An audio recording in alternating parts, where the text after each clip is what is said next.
जय हिंद साथियों।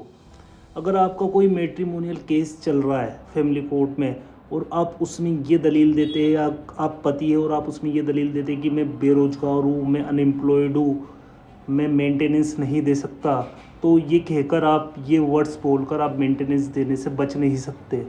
ये मैं नहीं कह रहा, ये कहना है ऑनरेबल इलाहाबाद हाई कोर्ट का। तो शुरू करते हैं। आज एक बहुत इंटरेस्टिंग जजमेंट बताऊंगा आपको, तो बहुत इंटरेस्टिंग जजमेंट है, एंड तक देखना, आपके लिए फ़ायदेमंद होगा। और आप बताना कमेंट करके कि कैसा जजमेंट है, क्या पता आपके केस में भी ये मदद कर जाए। एंड शुरू करते हैं। आई होप आपको वीडियो अच्छी लगेगी। तो स्टार्ट करते हैं।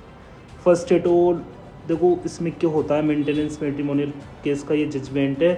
तो इंसान जज करता है कि कोर्ट्स को जज करना शुरू कर देता है कि ये कोर्ट गलत फैसला दिया है या वो दिया है, बट ऑनरेबल कोर्ट्स बहुत सोच समझकर फैसला देती है। ये जो मैट्रिमोनियल केस है ये एक मुस्लिम जोड़े का मैट्रिमोनियल केस है। होता क्या है, इस केस की शुरुआत ऐसे होती है कि एक पति पत्नी में शादी होती है। बेसिकली शादी तो होगी, मैं भी कैसी बातें कर रहा हूँ।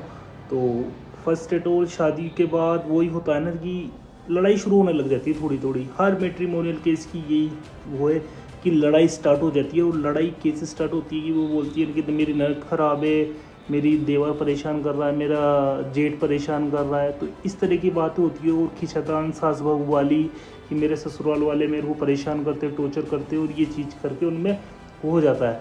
तो वो अपने ससुराल से अलग रहने लग जाती है, अपने मायके चली जाती है और वहाँ से अलग रहने लग जाती है। अब पत्नी क्या करती है, अपने पति पर केस कर देती है अलग रहते हुए। और वो करती है, वो मेंटेनेंस मांगती है 125 CRPC के तहत, जो कि एक सेकुलर लॉ है। क्योंकि उसमें हिंदू भी मेंटेनेंस मांग सकता है, मुस्लिम भी मांग सकता है, सिख भी मांग सकता है, और जितनी भी कम्युनिटीज़ इंडिया में रहती है वो सब इस लॉ के तहत 125 CRPC, जो अब BNSS में 146 कुछ ऐसा हो गया है और CRPC में 125। एंड तो इसके तहत मेंटेनेंस मांग सकती है, भरण पोषण या खर्चा मांग सकती है।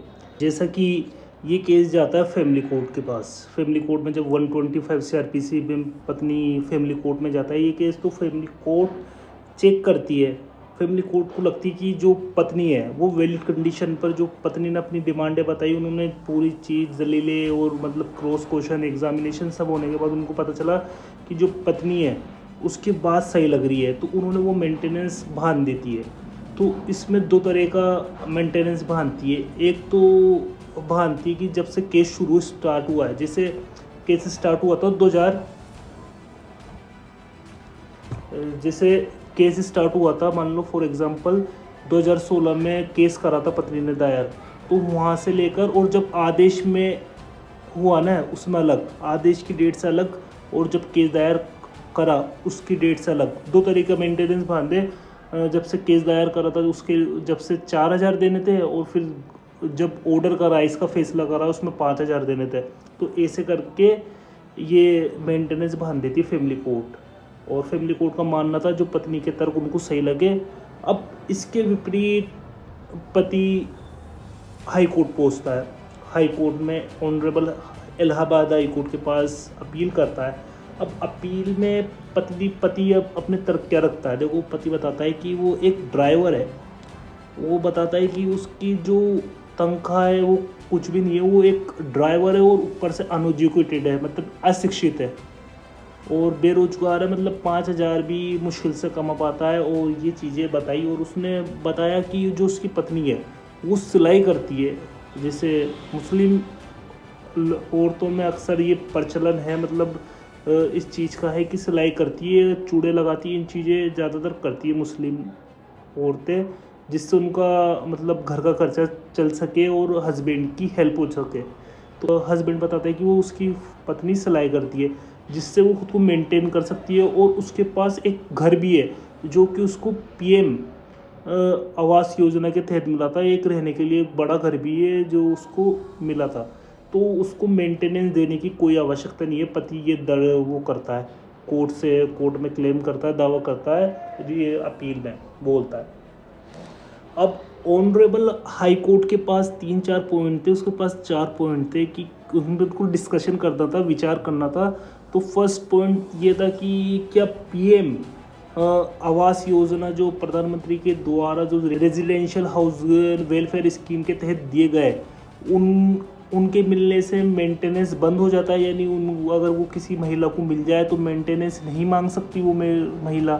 सेकंड ये था कि सिलाई की जो आय वो कितनी होती है, कितना कि वो मेंटेनेंस को रोक सकती है नहीं रोक सकती। थर्ड ये था कि पति ड्राइवर था कि वो मेंटेनेंस दे सकता है या नहीं दे सकता। और फोर्थ था कि ये 4 या 5 हज़ार ये बहुत ज़्यादा अमाउंट है मेंटेनेंस का। तो इन चारों चीज़ों पे उनको विचार करना था, जो कि फैमिली कोर्ट ने दिया था इस ऑर्डर में, उनको विचार करना था। तो फर्स्ट स्टेट वो सबसे पहले पीएम का जो हाउस मिला था उनको प्रधानमंत्री की तरफ से जो पत्नी को हाउस मिला था उस वाले पॉइंट को डिस्कस करते। उसमें वो बताते हैं कि allotment of a residential house cannot be treated as a source of livelihood, disentitling a wife from claiming maintenance। इसका मतलब ये है कि वाइफ को रोक नहीं सकती कि अगर पीएम अगर हाउस दे रहा है, अगर कोई उसको वेलफेयर स्कीम के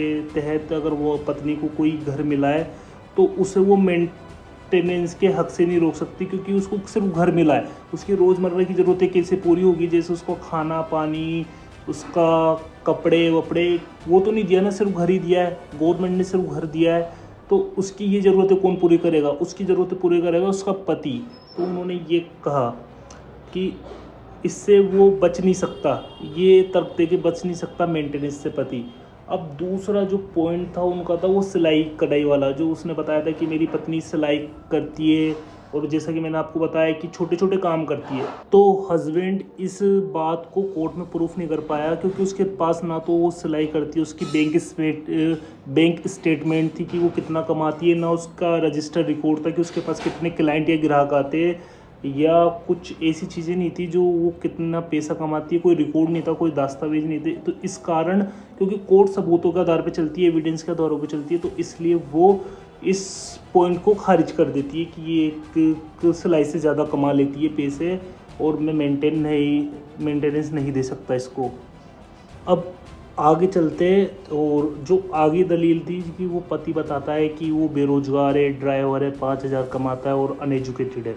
तो ऑनरेबल इलाहाबाद हाई कोर्ट का ये कहना था, है husband can not avoid statutory obligation merely by saying he is unemployed. यानी एक पति ऐसे कह के जो उसकी कंपलसरी रिस्पॉन्सिबिलिटीज़ है अपनी पत्नी के तरफ, जो वो है भरण पोषण की, वो मना नहीं कर सकता ऐसे ही कि मैं नहीं दे सकता, क्योंकि मैं वो ये तर्क दे के मना नहीं कर सकता कि वो अनएम्प्लॉयड है, कि वो कमाता नहीं है। क्योंकि उन्होंने कहा कि ऑनरेबल हाई कोर्ट ने कहा कि वो पति बिल्कुल हष्ट पुष्ट है, हेल्थी है, वो कमा सकता है। उसके लिए 5,000 कमा के पत्नी को देना कोई बड़ी बात नहीं हो। उसको कमाना, उसको मेंटेनेंस देने के लिए कमाना पड़ेगा, चाहे से वो खुद नहीं खाए मगर उसको कमा के देना पड़ेगा, क्योंकि वो कमा सकता है, क्योंकि वो हष्ट पुष्ट है और ऐसे मना नहीं कर सकता। क्योंकि ऐसे तो सारे, क्योंकि ऑनरेबल कोर्ट का भी सही है वैसे,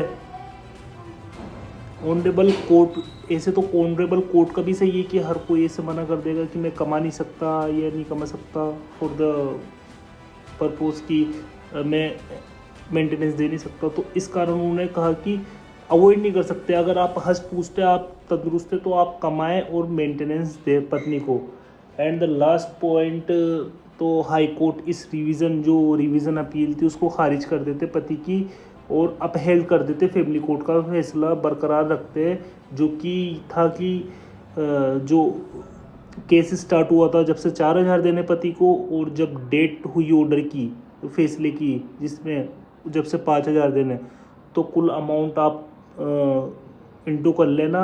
और आज की वीडियो में बस इतना ही, मिलते हैं नेक्स्ट वीडियो में। अगर आपको फैसला लगा कैसा लगा कमेंट ज़रूर करना। मिलते हैं नेक्स्ट वीडियो में। जय हिंद। सब्सक्राइब ज़रूर करना।